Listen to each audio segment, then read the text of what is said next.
Hi everyone. Today, there is more than any other day a big need for a paradigm shift in the landscape of batteries. And it is more than any other day, it is needed for companies with innovative solutions to come forward and bring this shift.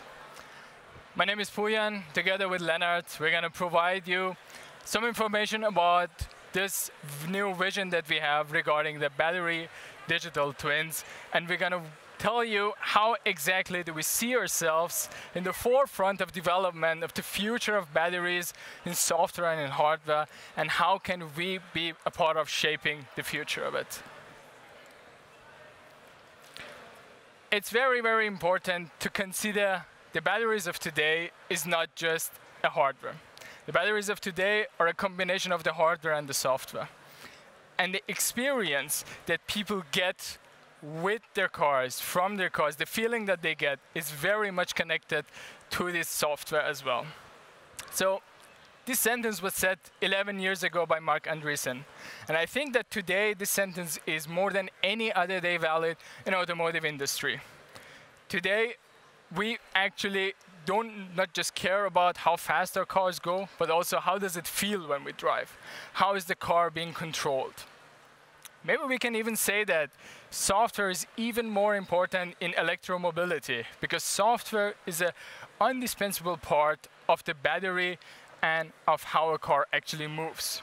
So we want to show and we want to talk about how can one person think about a vision where the software and the hardware come hand in hand, play together, and how can one develop them together. I would like you to take a look at this picture of these two generations of cars and think about what are the differences between them. The first thing that comes to many of our minds is that the one on the left side is a car with a combustion engine, and the one on the right side is an electric vehicle. This is absolutely correct. But we believe that there is even one bigger difference here, and that is that the car on the right side is not just a car. This is a vehicle with many, many sensors, many cameras, many ways of collecting data. But not just that, not just collecting data, but analyzing data and acting upon data. So this opens up a complete new world for us, a world with lots of possibilities, but also lots of challenges. We believe that the cars of the future are not just cars, but they are actually Internet of Things devices that allow us to just move from one place to the other place. And if we have this change of perspective, this change of shift in paradigm, we can actually move towards very innovative solutions with regarding to development of batteries, hardware and software hand in hand together to actually challenge the new nachhaltiger, the new actual possibilities of the future, how we can move towards that, and how can we use all the technologies possible with data, AI, infrastructures such as cloud to actually bring our cars to the next level, bring actually our batteries to the next level. Right. And what we see as well, like beyond the new technology and the new opportunities, we see a clear shift here also in what is important to customers. I mean, who would have thought 10 years ago that when you buy a new car, that one of the first questions that you're getting is not actually how far can I go from 0 to 100 kilometers an hour, but it's how far can you go? And that's what changes with electric vehicles. Customers suddenly care a lot about very technical topics like range. How far can I go? How quickly can I get my range back? Meaning, what is the quick charging capabilities of my vehicle? Both of these are very closely linked to that new key component that is the battery. And the battery also significantly drives the costs and the value of electric vehicles. We're looking at the new value with 30 to 50% of the vehicle actually being constituted by the powertrain, but we're also looking at residual values. So not only how expensive is it to buy it in the first place, but also how well will I be able to sell it in 3 to 5 years. So what does that mean for the OEM? We see that there is a shift in the control, because all of these aspects, these factors have always been present, and the environment or the driving behavior to a certain degree has always been outside the control of the OEM, but now these factors significantly impact the way that a battery behaves and ages. So this complex technology puts more emphasis on these factors. So we see that is a very high degree, obviously, of control over the battery design with allowed depth of discharge, the thermal management, how it works, the size and type of the battery. I mean, we still need to consider supply chain issues here, but in general, we know what we can do here. We can act upon that if we have the right tools. But then the driving behavior, how often is it being quick charged? How often am I going in urban areas? How often am I going in across the motorway is even less like under the control now. And same goes for the environment, in particular the temperature, which has a major impact on battery aging and what we can get out of a battery after the warranty period. Looking at all of that, so what Huyan said at the beginning, disruptive innovation, there's new technology coming in.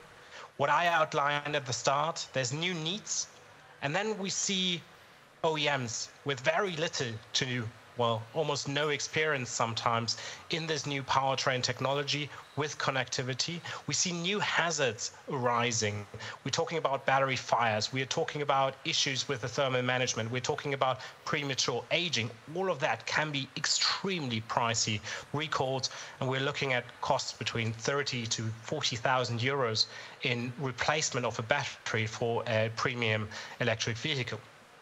And then you have this new opportunity, data, connectivity. You know a lot about this highly digital device of the battery, but then again, it's very messy data. So you need to make sense of it. You need to take control over that data, and basically you need to do that in no time. I mean, we're running out of time. We need to move to zero emission rapidly.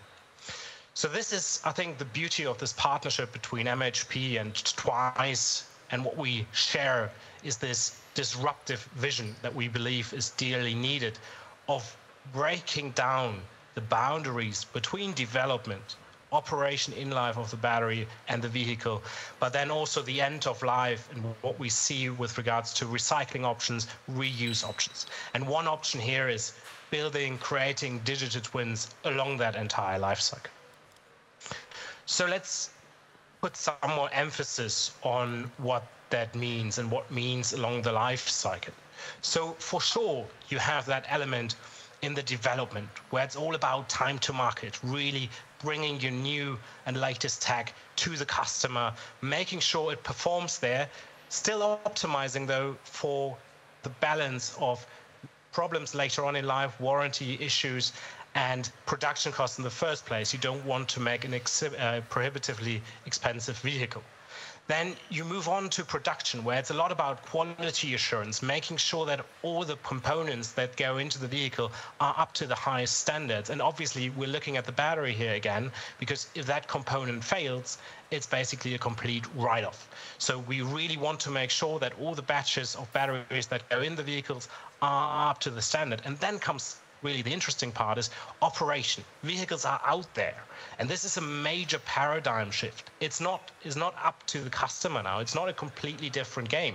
It's still the topic of the OEM, and there's huge potential in providing services to the customer in optimizing the own kind of operations. We're looking at spare part management, warranty optimization, off-balancing of warranty accruals, but then also towards the end of life, can we extend the operating time of a vehicle? Can we increase the residual values, which has a major impact on the bottom line of captives and leasing companies? So we're looking in the billions here. And then, I mean, from a regulatory perspective, we need to take care of the battery, right? We need to make sure that we get the batteries back, we take the raw materials, but ideally we use it for as long as possible. So how do we do this? And the foundation for that is really battery understanding. If we look at what we've achieved here at Twice, and that's the core product that we have, is the battery analytics platform. And what we do is really in kind of very close alignment with that battery life cycle, looking at the data that is available. So starting with lab data that we can create ourselves or that we get from OEMs that is created everywhere, but then also field data. How can we get data from the battery management system, either in real time or in a batch? For example, if you go to a workshop, back, put it in the data integration, and that's what I refer to with messy data. Make sense of it. Provide that basis of clean data that you can act upon, actionable data, and then use that even further and create the necessary parameters. So we're looking here, it's classically state of health. What's the capacity? What's the impedance? Power requirements? How far and how long can the battery still go? And then for how much longer, right? Are we looking at like another 5 years, another 10 years? And bundling all of that together to really integrate into the processes of the customer. So, for example, sending out alerts in case of a car running into a warranty issue, sending out an alert when there are spare parts needed, or really just optimizing and incentivizing the way that the battery is being treated.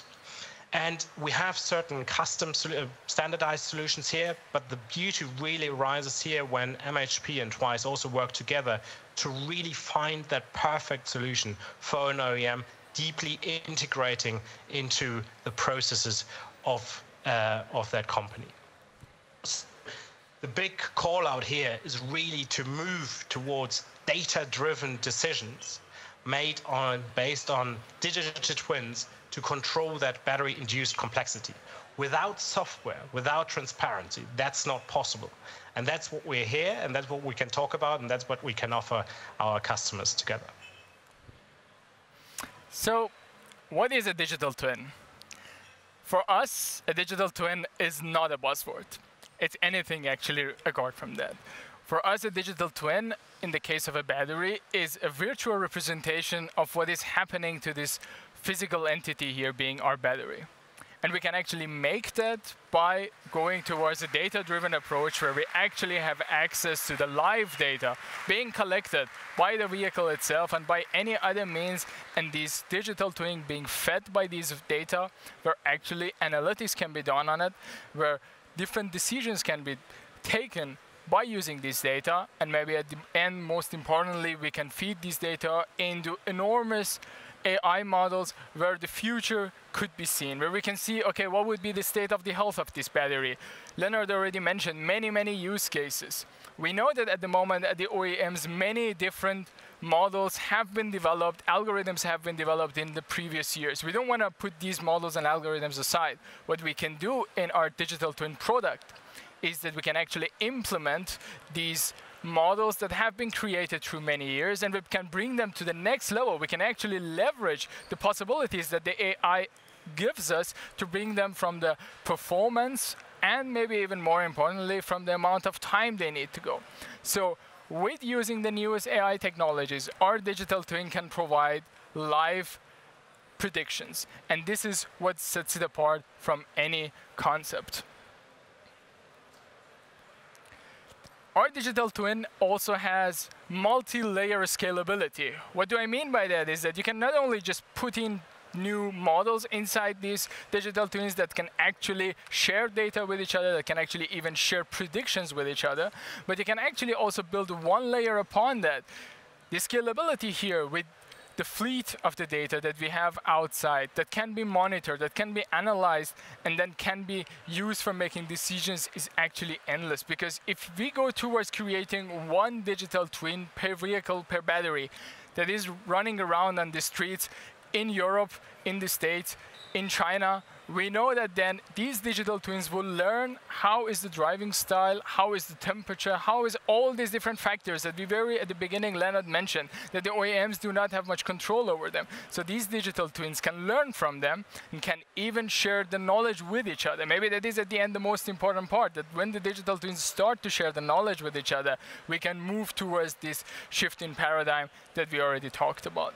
So it's also very interesting and very important to know that on top of these digital twins then comes analytical tools. So now that we have the data that is being collected by the vehicles and being fed into digital twins, and also the data that the digital twins are producing themselves using the different models, different algorithms that they have, we can move towards a very comprehensive analytic platform that gives us insight into the history of the batteries, but also insight of the most possible scenarios of the future, what can happen in the future for the batteries. And this is possible for us to offer this through this very strong partnership that we have with Twice. On one hand, we from MHP will bring our domain knowledge that we have created through multiple decades. And on the other hand, Twice comes in the hand with their best-of-class analytics tools and battery knowledge, and we combine them together to actually make it possible to develop the future of the batteries hand in hand from software and from hardware point of view. So it makes us possible our knowledge that we have from working with battery manufacturers, car manufacturers, and customers at the same time to make it possible not to go through a sequential development of software and hardware, but actually make them being developed together and help our customers to do that together. So to put it very shortly, we have different aspects regarding our battery digital twins. We have data analytics, AI, agility, lean R&D, and connectivity. And this allows us actually to age with our batteries. This allows us to launch as fast as possible. And this allows us to really leverage data and move towards the next step in the batteries. That was it. Thank you all for listening to us. And I hope that we did.